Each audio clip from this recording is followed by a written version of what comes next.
Ce mardi 5 septembre, Lori Pesté interviewe des femmes qui rencontrent différentes problématiques dans une nouvelle série documentaire diffusée sur RMC Story. À l'occasion d'une interview accordée à Télé Loisirs, la comédienne s'est confiée sur ses propres difficultés par rapport à l'allaitement de sa fille Nina. Lori Pesté ajoute une nouvelle corde à son arc.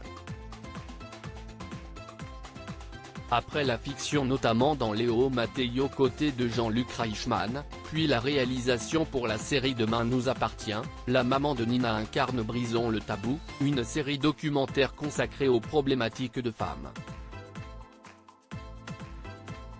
Diffusé ce mardi 5 septembre sur RMC Story à 21h10, le premier numéro sera consacré au postpartum, la période charnière qui suit l'accouchement. Au programme, des témoignages comme celui de la judokate Clarisse Agbenienou et des rencontres avec des spécialistes, notamment sur la dépression, les fuites urinaires, le baby clash mais aussi l'allaitement. Le documentaire Brisons le tabou. RMC Story, riche en enseignements pour Lori Pesté. Lors du documentaire, une jeune maman se rend chez une conseillère en lactation pour être aidée dans les difficultés d'allaitement qu'elle rencontre avec son bébé.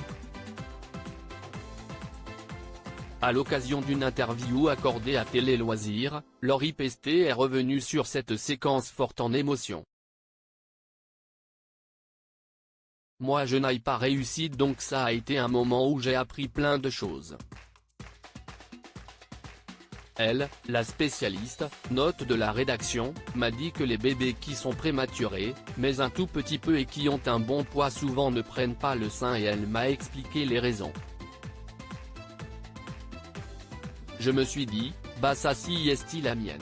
Explique-t-elle avant de préciser que Nina était prématurée de quelques jours. Et d'ajouter avec regret, si j'avais eu une conseillère en lactation comme elle, peut-être que ça se serait passé différemment.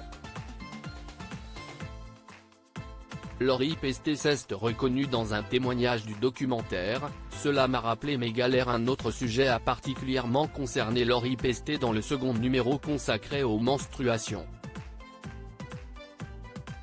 Il y avait une patineuse de haut niveau qui me racontait comment elle s'organisait en fonction de ses règles.